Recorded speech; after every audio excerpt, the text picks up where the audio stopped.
Assalamualaikum warahmatullahi wabarakatuh. Waalaikumsalam warahmatullahi wabarakatuh. Bagaimana kabar kalian anak-anak? Alhamdulillah baik, Bu. Di sini Ibu akan menjelaskan materi yang bertemakan hadis, sunnah, khobar, dan atsar. Sebelum pembelajaran dimulai, mari kita baca basmalah terlebih dahulu. Bismillahirrahmanirrahim. Pengertian al-hadis. Di sini ada yang sudah memahami tentang pengertian al-hadis? Belum. Pengertian al-hadis menurut bahasa adalah baru atau lawan dari lama.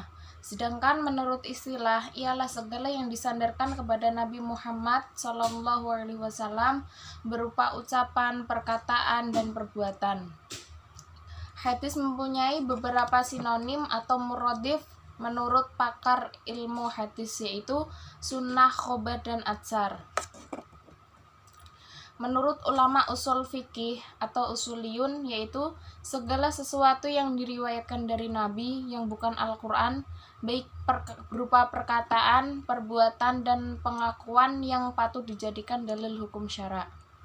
Yang kedua, menurut ulama fuqaha, yaitu segala sesuatu atau segala ketetapan yang datang dari Rasulullah dan tidak termasuk fadlu atau dan wajib, maka ia menurut mereka adalah sifat yang syara' menurut pekerjaan.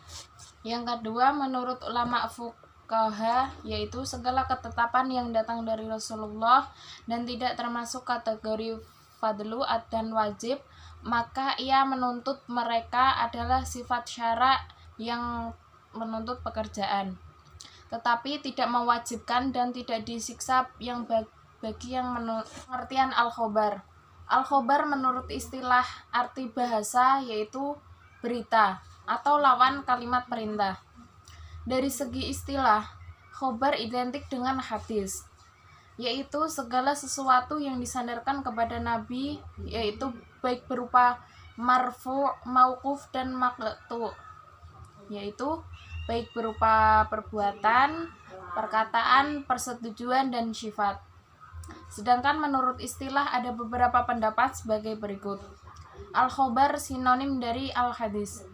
Al-khobar ialah segala sesuatu yang datang dari selain Nabi Muhammad, sedangkan al-hadis sesuatu yang datang dari Nabi Muhammad SAW. Maka sebab itu orang yang belajar dan mengajar ilmu hadis disebut muhaddis.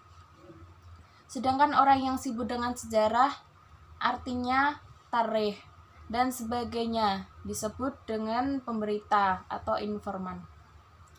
Al-hadis lebih spesifik atau lebih khusus daripada al-khobar.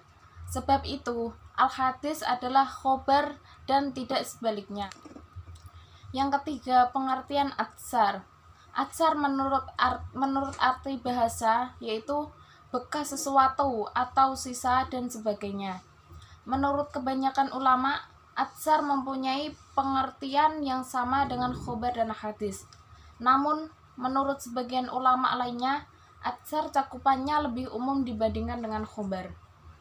Menurut istilah ada beberapa pendapat sebagai berikut. Yang pertama, atsar adalah segala sesuatu yang datang dari sahabat, artinya atsar digunakan menyebut hadis mauquf. Hal ini mungkin karena atsar ialah bekas sesuatu dari khobar adalah sesuatu yang diberitakan. Mengingat ucapan sahabat merupakan bekas dari ucapan Nabi Muhammad SAW, pantaslah ucapan Nabi disebut dengan atsar dan ucapan Nabi Muhammad SAW disebut dengan khobar. Dengan penjelasan di atas bahwa al-hadis, sunnah, khobar, dan al-atsar merupakan kata-kata yang bermakna atau sinonim, yaitu segala sesuatu yang berupa ucapan, perbuatan, takrir atau ketetapan atau sifat yang dinisbatkan kepada Nabi Muhammad SAW, sahabat atau tabi'in, petunjuk atau tanda qorinah riwayat dari Rasul. sahabat dan tabi'in ialah menentukan pengertian istilah-istilah tersebut. Hadis sangatlah penting, diantaranya sebagai berikut. Yang pertama berdasarkan Al-Quran, yang kedua berdasarkan hadis, yang ketiga berdasarkan ijma' sahabat. Jadi kesimpulan dari materi kali ini yaitu hadis merupakan segala sesuatu yang disandarkan kepada Nabi Muhammad SAW berupa ucapan, perbuatan, dan perkataan. Sunnah ialah segala sesuatu yang disandarkan kepada Nabi Muhammad SAW berupa ucapan, perbuatan, atau ketetapan, baik berupa sifat-sifat fisik, moral, maupun perilaku. Sebelum beliau menjadi nabi maupun sesudahnya, khobar merupakan segala sesuatu yang berasal dari Nabi Muhammad SAW dan selain Nabi, seperti perkataan para sahabat dan tabi'in.